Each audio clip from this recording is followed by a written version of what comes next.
आज के इस वीडियो में क्लास 12 के गणित पेपर हल के बारे में बताया जाएगा। 2026 में जो गणित का पेपर हुआ है, पेपर का कोड 324 BBW के जो है सभी प्रश्नों को हल करके बताया जा रहा है। पिछले भाग के वीडियो में प्रश्न नंबर 1 और प्रश्न नंबर 2 के सभी प्रश्नों को जो है हल करके वीडियो अपलोड कर दिया गया है।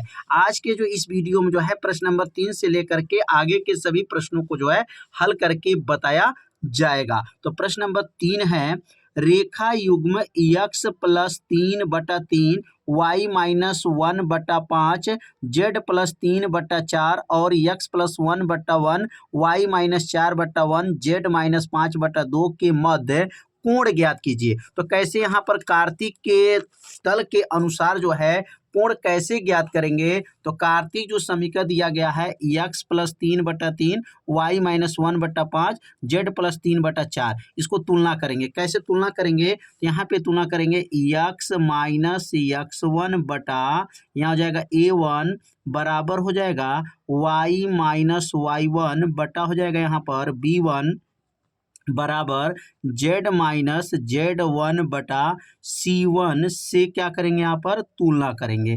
तुलना करके यहाँ पर ना a1 का मान, b1 का मान और c1 का मान जो है निकाल लेंगे। a1 b1 c1 जब मान निकल जाएगा तो अब दूसरा समीकरण को नोट करेंगे। तो यहाँ पर जब पहला जो यहाँ पर समीकरण क्या दिया है, तो a1 का मान कितना हो जाएगा, तो x माइनस x1, यहाँ x1 से मतलब है नहीं, y1 से कोई मतलब है नहीं, z1 से कोई मतलब है नहीं। a1 का मान क्या है, तो कहेंगे a1 का मान इसमें दिया गया है, a1 का मान जो है 3 दिया गया है। b1 का मान कितना है, तो कहेंगे b1 का मान 5 दिया गया है। c1 का मान कितना है, कहेंगे c1 का मान जो है 4 दिया गया है। तो a1 b1 c1 का मान निकल गया। अब इसका दूसरा समीकरण जो है नोट करेंगे। दूसरा समीकरण क्या दिया गया था, x प्लस 1 है। क्या दिया गया यहाँ पर, दूसरा समीकरण यहाँ पर दिया गया है x प्लस 1 है, x प्लस 1 बटा में क्या है 1 है, बराबर है y माइनस 4 है, y माइनस 4 बटा यहाँ नीचे 1 है, बराबर z माइनस 5/2 है। अब यह पहला कार्तिक समीकरण था। अब ये दूसरा कार्तिक समीकरण को तुलना करेंगे। अब दूसरा कार्तिक समीकरण कैसे तुलना होगा, x माइनस x2 बटा यहाँ हो जाएगा a2 बराबर हो जाएगा y माइनस y2 बटा b2 हो जाएगा, और यहाँ हो जाएगा z माइनस z2 बटा जो है यहाँ पर c2 हो जाएगा। से क्या करेंगे, यहाँ पर तुलना कर लेंगे, और तुलना करेंगे तो यहाँ पर किसका मान निकलेगा, तो यहाँ पर जो मान निकलेगा, यहाँ पर a2 का b2 का c2 का मान निकल जाएगा। अब a2 का मान कितना है, तो कहेंगे यहाँ पर a2 का मान 1 है। अब b2 का मान कितना है, कहेंगे b2 का मान भी यहाँ पर 1 है, और c2 का मान कितना है, तो c2 का मान जो है यहाँ पर 2 है। अब कोण का जो है सूत्र लिखेंगे। अब यहाँ कोण का सूत्र क्या होता है, तो काश थीटा बराबर सूत्र होता है काश थीटा बराबर माड, और माड में क्या लिखेंगे, या माड में होता है a1 a2 b1 b2 और c1 c2, और बटा में क्या हो जाएगा, बटा हो जाएगा यहाँ पर बटा अंडर रूट। क्या हो जाएगा, अंडर रूट में होगा a1 का वर्ग प्लस a2 का वर्ग प्लस a3 का वर्ग। यहाँ पर a1 a2, यहाँ a1 b1 रहता है, यहाँ ध्यान देंगे b1 का वर्ग अब प्लस जो है यहाँ c1 का वर्ग हो जाएगा, और अंडर रूट क्या बनेगा यहाँ पर a2 का वर्ग प्लस b2 का वर्ग अब प्लस जो है c2 का वर्ग हो जाएगा। अब इसमें मान को भर करके हल कर देंगे ना, तो कोण का मान जो है निकल जाएगा। तो अब अगला लाइन जो बनेगा यहाँ पर काश थीटा हो जाएगा, यहाँ पर काश थीटा हो गया बराबर हो जाएगा मॉड a1। अब a1 का मान देख लीजिए क्या है, a1 का मान यहाँ 3 है, b1 का मान 5 है, c1 का मान 4 है। अब वही मान भरेंगे, a2 का मान 1, b2 का मान 1, c2 का मान 2। ये मान को क्या करेंगे, इसमें भर लेंगे। तो a1 का मान क्या था, 3 था, तो यहाँ लिखेंगे 3 गुणे 1 प्लस हो जाएगा यहाँ पर प्लस 5 गुणे जो है 1 प्लस c1 का मान जो है 4 गुणे 2, मान भर दिया गया, पूरे का बटा हो जाएगा, पूरे का बटा अंडर रूट हो जाएगा अंडर रूट a1 का मान। तो a1 का मान कितना है, तो 3 है, तो लिखेंगे यहाँ पर 3 का वर्ग हो जाएगा प्लस, और यहाँ पर 5 का वर्ग हो जाएगा, 5 का वर्ग प्लस 4 का वर्ग हो जाएगा, 4 का वर्ग हो जाएगा अंडर रूट में। अब यहाँ पर a2 का मान 1 है, तो 1 का वर्ग हो जाएगा प्लस 1 का वर्ग हो जाएगा प्लस 2 का वर्ग हो जाएगा। अब इसमें मान को क्या करेंगे, यहाँ पर रख लेंगे। मान जब रखेंगे तो बनेगा ये काश थीटा हो जाएगा, बराबर हो जाएगा। अब यहाँ पर जब हल करेंगे तो 3 एकम 3 हो गया, 5 एकम 5 हो जाएगा, 4 दूनी 8 हो जाएगा, पूरे का बटा हो जाएगा। अब अंडर रूट में क्या बनेगा, तो अंडर रूट में जो बनेगा 3 का वर्ग क्या है 9 हो जाएगा, और 5 का वर्ग 25 हो जाएगा, 4 का वर्ग 16 हो जाएगा। अंडर रूट में अब यहाँ पे क्या बनेगा, 1 का वर्ग 1, 1 का वर्ग 1, 2 का वर्ग 4 हो जाएगा। अब आगे हल करेंगे तो क्या बनेगा, यहाँ पर काश थीटा बराबर हो जाएगा। अब यहाँ पर 8 और 5 और 3 को जोड़ेंगे तो 5 3 8 16, क्या हो जाएगा 16 बटा हो जाएगा, और 16 बटा हो जाएगा, और यहाँ नीचे जो बचेगा 50 हो जाएगा, ये तो 50 हो गया, 50 हो जाएगा, और यह बचेगा करनी में जो है यहाँ पर 4 1 5 1 6 हो जाएगा, यहाँ पर 6 माड में बंद कर लेंगे। अब यहाँ पे क्या बनेगा, अब ये 50 को जो है बाहर कर लेंगे, इसमें से 50 जो है बाहर आ जाएगा, तो क्या बनेगा यहाँ पर 50 जो बाहर आएगा 5 करनी में 2 हो जाएगा, तो ये बनेगा आपका यहाँ हो जाएगा 16 बटा हो जाएगा, 16 बटा, और 16 बटा होने के बाद से जो है ना यहाँ 16 बटा हो गया, और 50 जो है ना 50 क्या बनेगा ये आपका 50 को लिख सकते हैं 5 करनी में 2 लिख सकते हैं, और यहाँ बगल में जो है क्या हो जाएगा आपका करनी में जो है करनी में 6 हो जाएगा, 6 हो जाएगा। 5 से जो है कटेगा नहीं, अब यहाँ पे कटने वाला अंक यहाँ पर दिया ही नहीं है। अब यहाँ पर जो है ना अगला लाइन लिखेंगे, अब ये 6 दूनी 12 हो जाएगा, ठीक है ना। अब यहाँ पे लिख लेंगे काश क्या बनेगा, काश थीटा बराबर 16 बटा, और यह हो जाएगा 5 6 दूनी 12। अब 12 को जो बाहर करेंगे तो 4 3 12 होता है, 16 बटा 5, और 12 4 3 12, 2 करनी में 3 हो जाएगा, 2 करनी में 3 हो जाएगा, बराबर 16 बटा 10 करनी में 3 हो जाएगा। और 3 से जो है परिमेयकारी गुणक भी कर सकते हैं, ऊपर नीचे जो है करनी 3 से ऊपर नीचे गुणा किया जा सकता है। तो अगर गुणा करेंगे करनी 3 से ऊपर तो करनी 3 ऊपर गुणा हो जाएगा, करनी 3 नीचे हो जाएगा, तो ऊपर जो हो जाएगा क्या बनेगा, ऊपर जो बनेगा यहाँ पे लिख देंगे अब 16, क्या बनेगा 16 करनी में 3 बटा, और यह 10 में 3 का गुणा करेंगे तो करनी से करनी गुणा करें, करनी 3 खत्म, करनी फाइनल हो गया, 10 3 30 हो जाएगा, तो 30 बन जाएगा। अब इसको 2 से काट देंगे ना तो क्या आ जाएगा 15 करनी में 3 बटा, इसको 2 से काटेंगे तो ये 15, 2 से काटेंगे तो ये हो जाएगा आपका जो है 8 करनी में 3 बटा 15 हो जाएगा, ठीक है ना। यहाँ पर जो है 8 करनी में 3, यहाँ पे जगह थोड़ा सा कम पड़ रहा है। अब अगला स्टेप में यहाँ पर आगे बढ़ा लेंगे। अगला यहाँ पर जो है कम दूरी, यहाँ पर थोड़ा जगह कम है, तो यहाँ थोड़ा जगह कम था, क्या था यहाँ पर 16 करनी में क्या था 3 था, बटा क्या था 10 करनी में जो था करनी में 3 था, और यहाँ पर परिमेयकारी गुणक किया गया था, यहाँ करनी 3 से ऊपर नीचे जब गुणा हुआ था तो बराबर क्या हो जाएगा, अब यहाँ पर बराबर हो गया 16 करनी में 3 बटा, करनी 3 से परिमेयकारी हुआ है तो क्या बनेगा 10 गुणे 3 हो जाएगा। अब यहाँ 2 से इसको काट देंगे, यहाँ पर 2 से इसको काटेंगे, 2 से इसको काट दीजिए, क्या बनेगा यहाँ पर 5 करनी में 8 करनी में 3 बटा, और इसको काटेंगे 5 5 3 15 हो जाएगा, 8 करनी में 3 बटा 15, यही इसका क्या हो जाएगा कोण का मान आ जाएगा, ठीक ना। अब यहाँ पर कोण का मान पूछा गया था, तो यहाँ पर जो कोण काश थीटा बराबर था, तो अगर थीटा बराबर लिखेंगे तो काश इनवर्स हो जाएगा, काश इनवर्स 8 करनी में 3 बटा 15, इसका जो है क्या बनेगा आंसर हो जाएगा, ठीक ना। क्योंकि यहाँ पर कोण पूछा है तो थीटा बराबर काश इनवर्स 8 करनी 3 बटा 15, यही इसका क्या बनेगा आंसर हो जाएगा, ठीक ना। यहाँ पर जो है मान निकल गया। तो यहाँ परिमेयकारी गुणक जो करना था तो करनी 3 से ऊपर नीचे क्या करना था गुणा करना था, गुणा करके जो है हल किया गया है, तो समझ में आ गया और कैसे इसको हल किया गया। अब सीखेंगे अगला प्रश्न। तो अब अगला जो प्रश्न दिया गया है, सिद्ध कीजिए समुच्चय 1 2 3 r बराबर दिया गया 1 1 2 2 3 3 1 2 2 3 द्वारा अपरिभाषित संबंध स्वतुल्य है, परंतु न तो सम्मित है और न ही संक्रामक है। तो इसको चेक करेंगे कि मतलब ये समतुल्य है लेकिन सम्मित नहीं है और न तो संक्रामक है। तो क्या यहाँ पे दिया गया r बराबर क्या दिया गया मान यहाँ पर, तो यहाँ नोट करेंगे r बराबर जो मान दिया गया है ना, r बराबर दिया गया यहाँ पर 1 1 है, 2 2 है, 2 2 के बाद से यहाँ पर 3 3 है, 3 3 है, 3 3 के बाद से यहाँ पे दिया 1 2 है, और 1,2 के बाद से जो है 2,3 दिया गया है।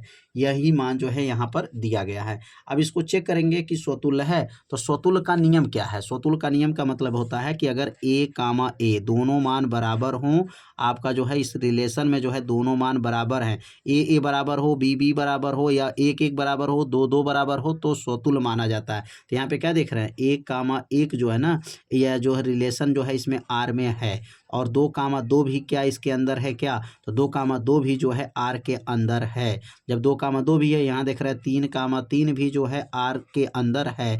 इसका मतलब क्या है, तो 1, यहाँ पर 1, 2, तो 3, इसके अंदर दिखाई दे रहा है। इसका मतलब ये क्या है, स्वतुल्य है, ठीक ना। स्वतुल्य का नियम क्या है, दोनों मान बराबर होना चाहिए, तो लिखेंगे यहाँ पर स्वतुल्य है, सिद्ध हो गया। अब यहाँ पर इसको चेक करेंगे कि सममित भी है, तो सममित का आंसर क्या होना चाहिए। सममित का जैसे मान लीजिए 1, 2 है, 1, 2 जो है इसके अंदर है क्या, तो कहेंगे हाँ 1, 2 इसके अंदर R के अंदर है। लेकिन इसका विपरीत चाहिए, उल्टा चाहिए। उल्टा का मतलब क्या होता है, 2, इसके अंदर है क्या, तो कहेंगे इसके अंदर तो नहीं है। देख लेंगे आपका जो है 1, 2 इसके अंदर तो है, देखिए 1, 2 है, लेकिन इसका उल्टा इसके अंदर नहीं है। जब नहीं रहेगा इसके अंदर, जब नहीं रहेगा तो क्या लिखेंगे, जो है सम्मित नहीं है। सम्मित का मतलब होता है एक दूसरे का विपरीत उसके अंदर होना चाहिए। सम्मित नहीं है, तो सम्मित हो गया, सम्मित नहीं है, स्वतुल्य है लेकिन सम्मित नहीं है। अब यहीं पर चेक कर लेंगे संक्रामक है क्या, तो संक्रामक का नियम क्या है, तो अगर यहाँ पर 1, 2 है, यहाँ 1, 2 है इसके अंदर, तो कहेंगे हाँ 1, 2 है, ठीक ना, 1, 2 है इसके अंदर। अगर यहाँ कहें 2, जो है 2, है, तो कहेंगे 2, भी है इसके अंदर है, ठीक ना। अगर ये 2 से 2 कट जाए तो यहाँ पर ध्यान देंगे, यहाँ पर 2, यहाँ पर लिखेंगे 2, 3, 2, देखेंगे यहाँ पर 1, 2 है, 1, 2 है, 2, 3 है, तो 1, 2 इसके अंदर है, 2, 3 इसके अंदर है। अब अगर 2 से 2 खत्म हो जाए तो क्या बचेगा, 1, 3, ऐसे दिमाग में बैठाएंगे, 2 से 2 एक कटा, 1, 3। अब क्या इसके अंदर है क्या, तो कहेंगे इसके अंदर जो है ना, इसके अंदर नहीं है, क्योंकि संक्रामक का मतलब होता है 1, 2 इसके अंदर तो था, 2, 3 भी था इसके अंदर। अगर इससे कट जाए, मन में समझेंगे, इसको काट देंगे तो 1, 3 उसके अंदर होना चाहिए। तो इसमें कहीं भी जो है 1, 3 इसके अंदर नहीं है। जब नहीं है तो ये लिखेंगे आपका जो है इसमें नॉट हो जाएगा, मतलब इसके अंदर नहीं है, तो लिखेंगे ये संक्रामक भी नहीं है। केवल क्या है, संक्रामक जो है यह जो है नहीं है, केवल स्वतुल्य है। स्वतुल्य का मतलब होता है दोनों का मान x और y का मान जो है बराबर होना चाहिए। यहाँ ध्यान दीजिए, a, अगर है तो इसको स्वतुल्य बोलते हैं। अगर a, b है और b, a है, ऐसे समझेंगे तो इसको बोला जाता है ना जो है सम्मित है।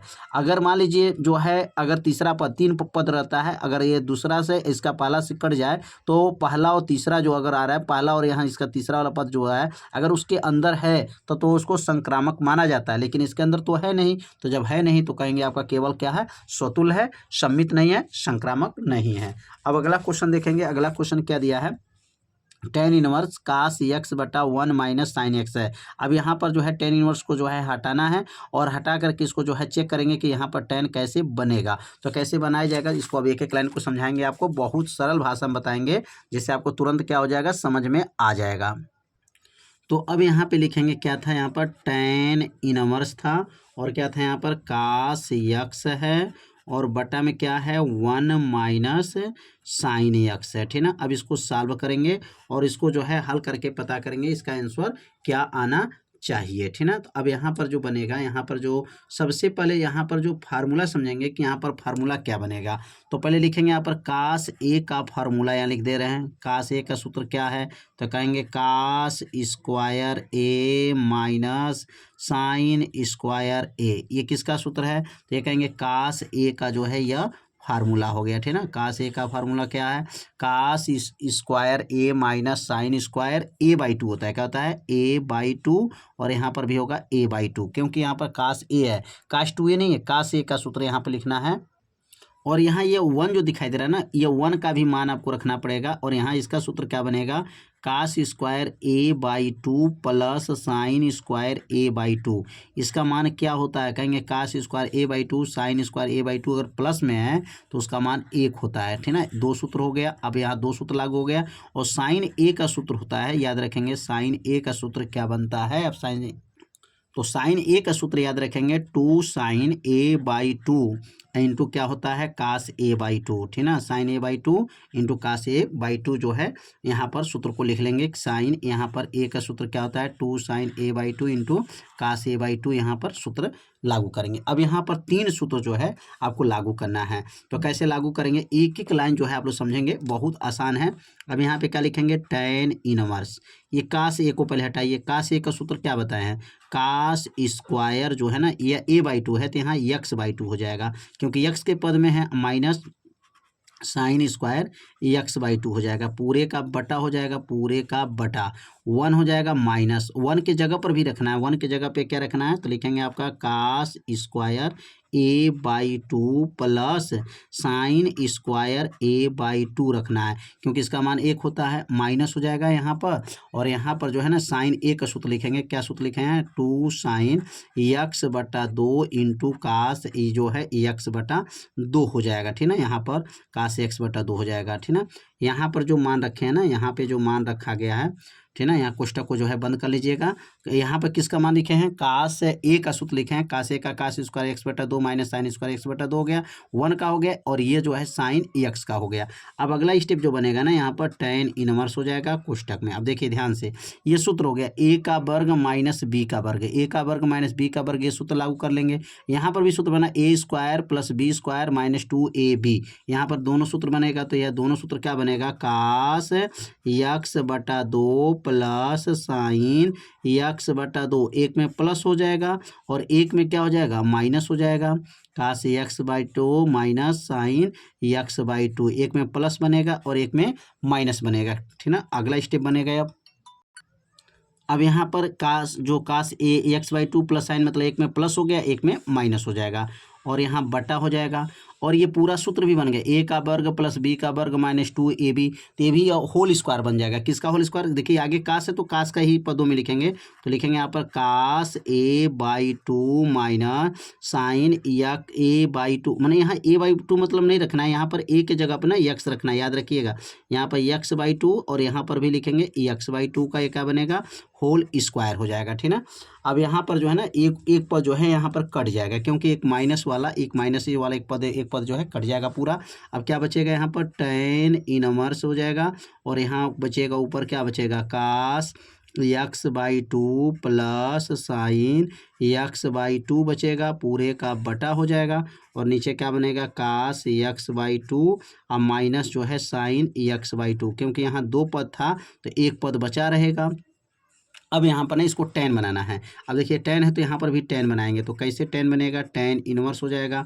अब यहाँ पर जो है ना cos से अंश और हर में भाग कर दीजिए, तो cos क्या बनेगा, यहाँ पर x/2 पूरे का बटा, और यहाँ पे जो है ना cos x/2, यहाँ x/2 से क्या किए हम भाग कर दिए, प्लस यहाँ का लिखेंगे साइन x/2 हो जाएगा, पूरे का बटा, और यहाँ लिखेंगे cos जो है x/2।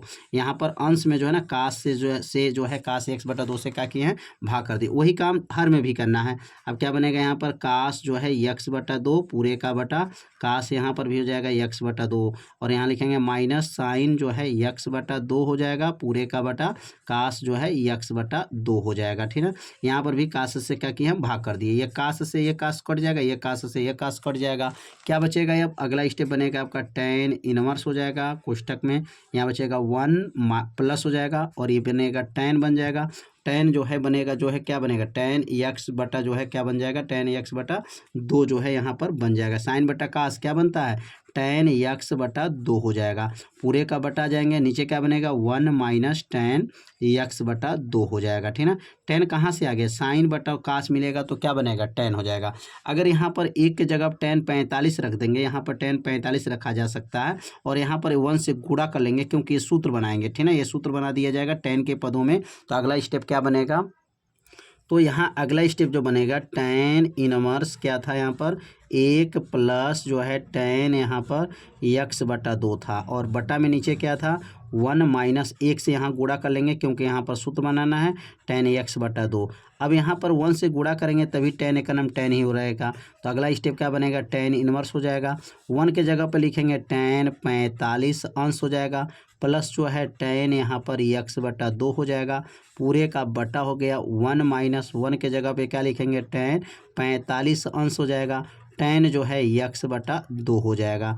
तो अब ये देखेंगे सूत्र बन गया tan a plus tan b बटा 1 minus tan into tan b। ये पूरा फार्मूला बन गया। और किसका फार्मूला होगा? तो tan इनवर्स हो जाएगा। ये फार्मूला किसका होगा? तो tan ए प्लस बी का, क्योंकि प्लस है तो ए के जगह पर क्या लिखेंगे? 45 प्लस बी के जगह पर x बटा 2 हो जाएगा।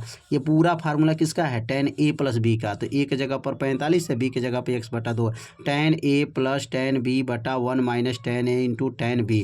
अब tan से tan इनवर्स, देखिए दोनों जब tan इनवर्स बन जाएगा ना, tan इनवर्स tan है तो tan जो है हट जाता है। नियम क्या पढ़े होंगे? tan इनवर्स अगर tan थीटा हो ना तो tan को हटा करके किसके बराबर करते हैं? थीटा के बराबर कर लिया जाता है। इसी तरह tan इनवर्स tan है तो हट जाएगा, क्या बचेगा? 45 बचेगा। 45 प्लस x बटा 2 है। 45 अंश को रेडियन में अगर बदलेंगे ना तो π/4 आ जाएगा। क्या बनेगा? π/4 हो जाएगा प्लस x बटा 2 हो जाएगा। यही इसका क्या बनेगा? आंसर हो जाएगा। बहुत आसान सवाल है, बस इसमें 3 सूत्र को आपको प्रयोग करना है। त्रिकोणमिति 3 सूत्र का प्रयोग हुआ है और जो है वर्गांतराल का नियम लागू किया गया है और होल स्क्वायर का नियम जो इसमें लागू किया गया है और साइन बटा कास मिला करके tan का नियम जो है इसमें लागू किया गया है। तो इस सवाल को जो है आप लोग अच्छे से समझ गए होंगे। अब सीखेंगे अगला प्रश्न। अब अगला प्रश्न क्या दिया गया है?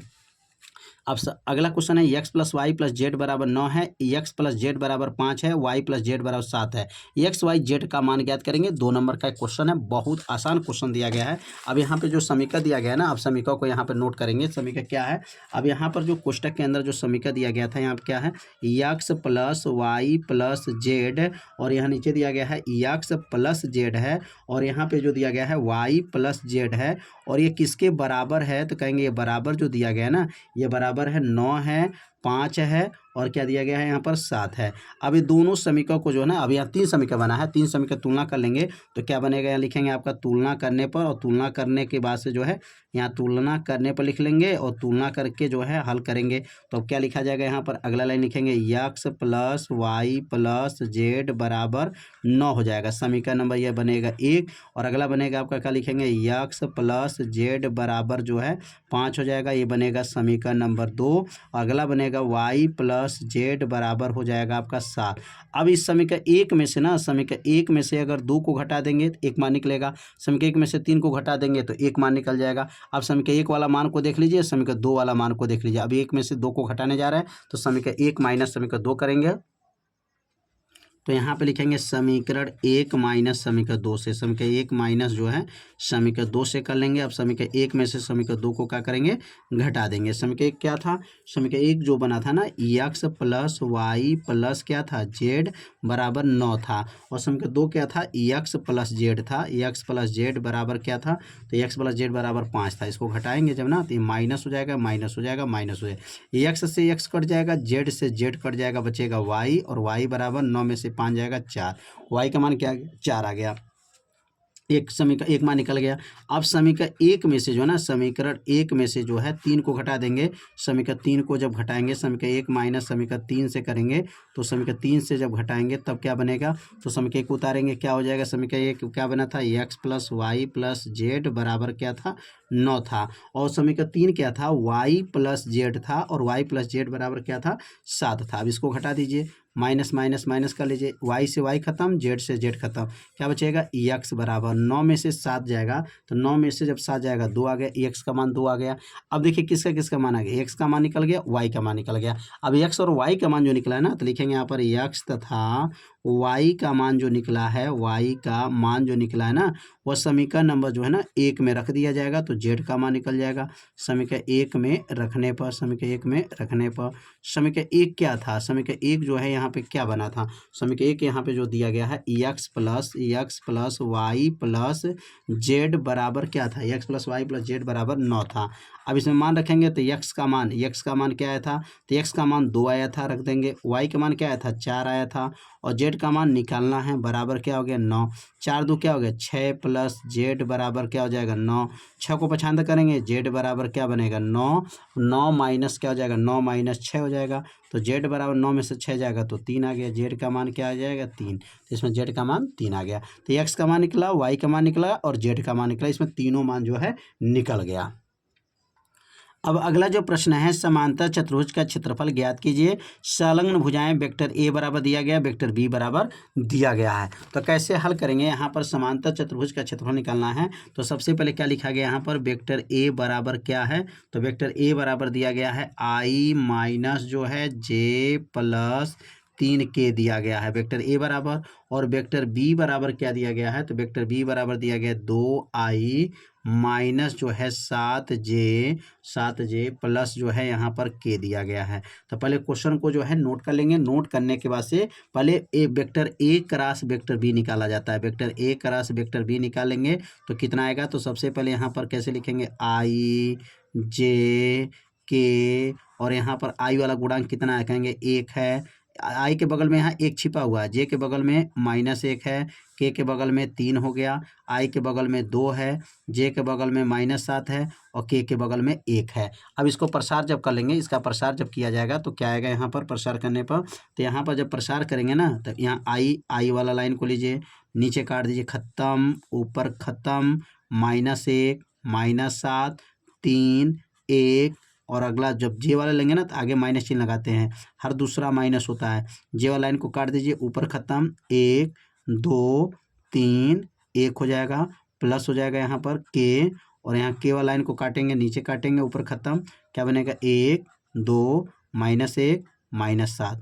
अब इसको प्रसार कर लेंगे। प्रसार करने बाद इसको हल करेंगे तो क्या हल करने पर क्या आएगा, बराबर हो गया आई। अब यहाँ कैसे हल करते हैं, अब 1 का गुणा 1 में करेंगे, -1 हो गए, 7 त्रिक 21 प्लस 21, 7 त्रिक 21 माइनस बीच में है तो इसलिए माइनस में मिल करके +21 हो जाएगा, माइनस जे हो गया। अभी 1 का नाम 1 हो गया, 2 तिहाई 6 हो जाएगा, प्लस जो है यहाँ के हो जाएगा, और यहाँ 7 एक का नाम 7 -7 हो गया, 2 एक का नाम 2 -2 था, +2 हो जाएगा, क्योंकि माइनस माइनस मिल करके प्लस, हर दूसरा माइनस होता है।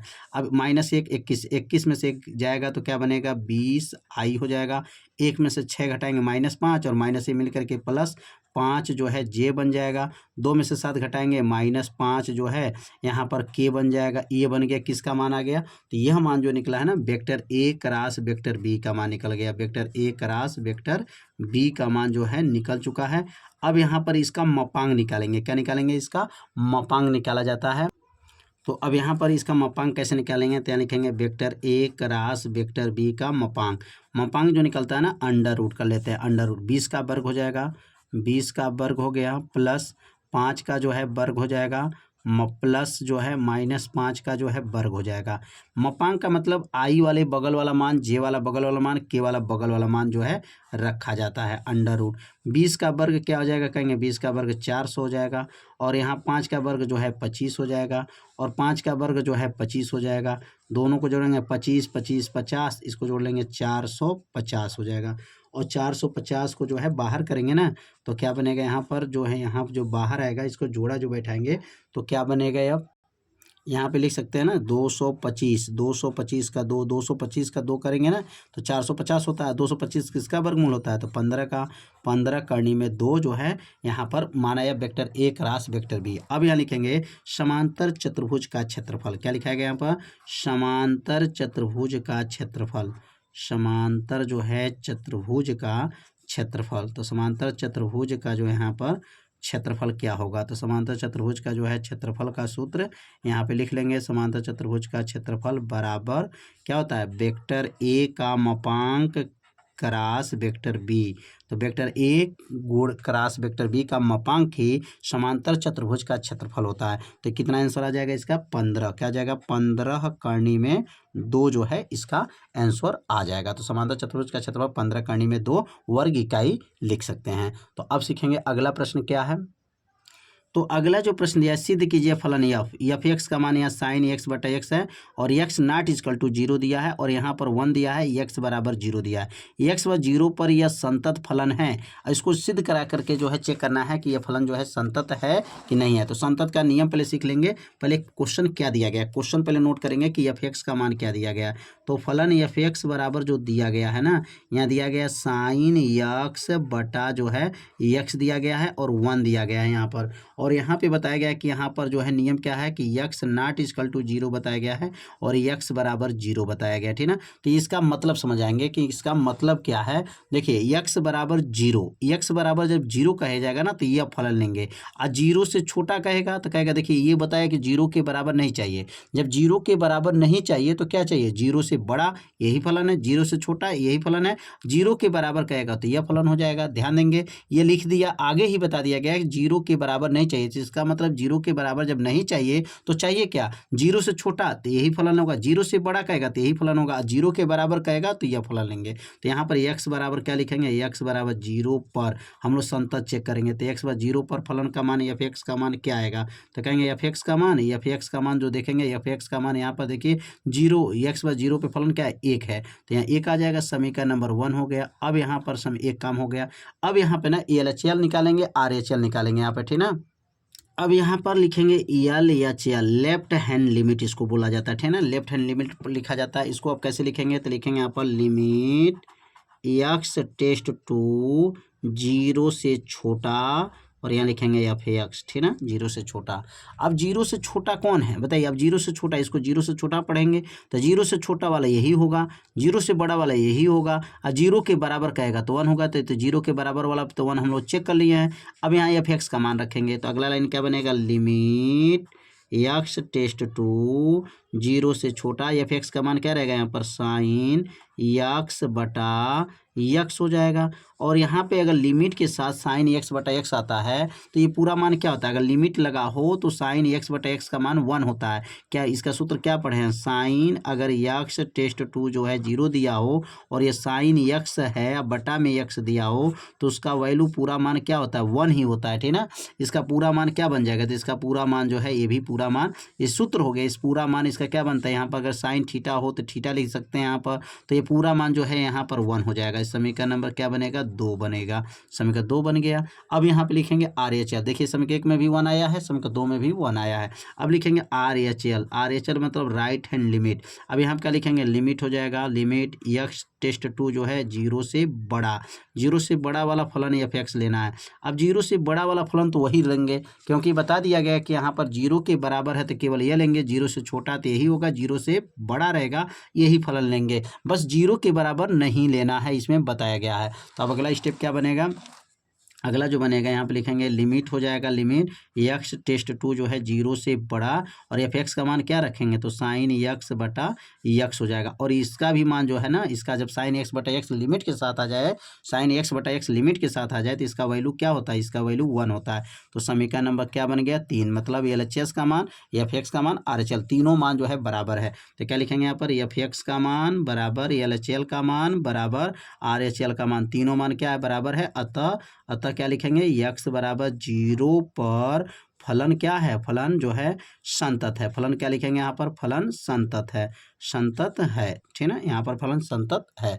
क्यों, क्योंकि जब लिमिट के साथ साइन x बटा x का वैल्यू एक आएगा तो इसमें भी एक आ गया, इसमें भी एक आ गया, और इसमें इसके पहले वाले में जो समीकरण 1 में भी एक आ गया, ठीक ना। तो कैसे इसको हल किया गया समझ में आ गया होगा। तो अब सीखेंगे अगला प्रश्न क्या है। अब अगला प्रश्न के बारे में समझेंगे कि अगला प्रश्न दिया है कास इनवर्स e⁻x का x के सापेक्ष अवकलन गुणांक जो है ज्ञात करना है। तो कास इनवर्स का जो है अवकलन करेंगे, तो कैसे ज्ञात करेंगे, तो यहाँ पे लिखेंगे y बराबर क्या दिया गया है यहाँ पर, कास इनवर्स, कास इनवर्स क्या है यहाँ पर e के पावर x का जो है अवकलन करेंगे। तो यहाँ पे जब अवकलन जब किया जाएगा ना तो लिखेंगे यहाँ पर y के सापेक्ष जो है x के, किसके सापेक्ष, x के सापेक्ष लिखेंगे, x के सापेक्ष जो है अवकलन करने पर, x के सापेक्ष जो है अवकलन करेंगे। तो जब x के सापेक्ष अवकलन करेंगे यहाँ पर, अवकलन करने पर जब अवकलन किया जाएगा तो क्या बनेगा, y है तो क्या बन जाएगा, ये हो जाएगा dy बटा dx हो जाएगा। और कास इनवर्स का होता है यहाँ पर 1 बटा under root 1 minus x square, आगे माइनस रहता है, ठीक ना, 1 माइनस यहाँ एक्स स्क्वायर, तो एक्स के जगह पे क्या है e⁻x है, तो यहाँ e⁻x का स्क्वायर हो जाएगा, ठीक ना। सूत्र आपको याद रहना चाहिए। मतलब यहाँ पर कास इनवर्स का अवकलन क्या होता है, अगर लिखेंगे यहाँ पर कास इनवर्स x का अवकलन तो लिखेंगे क्या होता है, a माइनस 1 बटा under root 1 minus x square, इसका फार्मूला है। अब इसी फार्मूला में इसको रखा जाएगा। तो यहाँ पर जो मान दिया गया है ना, यहाँ पर जो मान दिया गया है ये यक्स दिया गया है, मतलब यहाँ पे यक्स है तो यक्स रखा जाएगा, लेकिन यहाँ पर तो यक्स है नहीं, ई टू पावर यक्स है तो ई टू पावर यक्स रखा जाएगा। यक्स के जगह पर क्या है, ई टू पावर यक्स है तो ई टू पावर यक्स हो जाएगा। और बगल में डी अपान डी एक्स, अब इतना का अवकलन होता है, ई टू पावर एक्स का अवकलन होता है तो ई टू पावर एक्स का अवकलन हो जाएगा। तो अब आगे बढ़ेंगे, यहाँ पर क्या बनेगा, डी वाई बटा डी एक्स हो जाएगा बराबर -1 बटा अंडर रूट हो जाएगा 1 माइनस, और यहाँ पे वर्ग करेंगे ना, ई टू पावर पावर के ऊपर पावर है ना तो गुणा हो जाता है, ई टू पावर 2x हो जाएगा। और ई टू पावर एक्स का अवकलन ई टू पावर एक्स ही होता है, ई टू पावर एक्स का अवकलन क्या होता है, ई टू पावर एक्स ही होता है। अब ई टू पावर एक्स का गुणा 1 में कर लेंगे तो अवकलन इसका आंसर आ गया। कितना आसान है, डी वाई बटा डी एक्स बराबर इसका अवकलन हो जाएगा minus E two power X बटा under root 1 minus E two power 2x, जो है इसी का इसका क्या हो जाएगा, आंसर हो जाएगा। बहुत आसान क्वेश्चन दिया था। अब अगला दिया है y बराबर 3x ऊपर 4 घात माइनस 4x है, और x व 4 पर स्पर्श रेखा की प्रवणता ज्ञात करना है। तो यहाँ स्पर्श रेखा की प्रवणता ज्ञात करेंगे तो कैसे ज्ञात करेंगे, y बराबर क्या दिया गया है, तो y बराबर 3 है, x के ऊपर 4 घात है माइनस हो जाएगा, और यहाँ लिखेंगे 4x है। अब इसका जब अवकलन करेंगे, एक बार जब अवकलन कर लेंगे तो क्या बनेगा, इसका अवकलन करेंगे तो डी वाई बटा डी एक्स। अवकलन का नियम क्या है, जितना ये पावर रहता है ना वो आगे आता है, 4 तिहाई 12, 12 यक्स का ऊपर 3 घात हो जाएगा माइनस 4 हो जाएगा, और यक्स का अवकलन क्या होगा, 1 हो जाएगा। ध्यान देंगे जितना पावर रहता है ना वो पावर आगे आता है, तो 4 तिहाई 12 और 1 घात कम 4 उतर जाए, यक्स का अवकलन 1 हो जाएगा। अब लिखेंगे यहाँ पर डी वाई बटा डी एक्स हो जाएगा बराबर, अब यहाँ हम लिखेंगे 12 यक्स के ऊपर 3 घात माइनस 4 एक नम 4, ये तो हो गया। अब यक्स का मान कितना रखना था सवाल में, यक्स बराबर 4 दिया गया है, देख लेते हैं क्वेश्चन में, यक्स बराबर 4 रखना था। अब यक्स बराबर 4 यहाँ पर रखेंगे तो लिखेंगे यक्स बराबर 4 रखने पर, अब यक्स बराबर यहाँ पर 4 को जो है भर देंगे यक्स के जगह पर। अब यक्स जब 4 भरेंगे तो क्या बनेगा, तो लिखेंगे आपका डी वाई बटा डी एक्स बराबर हो गया 12 गुणे 4 के ऊपर को घात हो जाएगा 3 घात माइनस 4 हो जाएगा। आगे लिखेंगे 12 उतर जाएगा, 4 चौको 16, 16 चौको 64, 64 हो जाएगा माइनस जो है 4, 4 का गुणा 3 बार, 4 चौको 16, 16 चौको 64 हो जाएगा। अब यहाँ पर दोनों का गुणा कर लेंगे, तो गुणा जब करेंगे ना तो क्या बनेगा 768 माइनस जो है 4, इसमें से घटाएंगे तो क्या बनेगा 764 हो जाएगा। और स्पर्श रेखा की प्रवणता, अब यहाँ सूत्र क्या होता है, लिखेंगे यहाँ पर स्पर्श रेखा की प्रवणता, स्पर्श रेखा की प्रवणता, स्पर्श रेखा की जो है प्रवणता का सूत्र क्या है, तो कहेंगे स्पर्श रेखा की जो प्रवणता सूत्र होता है ना डी वाई बटा डी एक्स होता है, डी वाई बटा डी एक्स स्पर्श रेखा का प्रवणता, तो ये कितना हो जाएगा 764 जो है इसका आंसर हो जाएगा। तो इसमें जो है पूरे जो है प्रश्न जो है 4 तक जो है पूरे प्रश्न को कंप्लीट करा दिया गया है। अब 4 तक जो है प्रश्न को जो है बताया गया।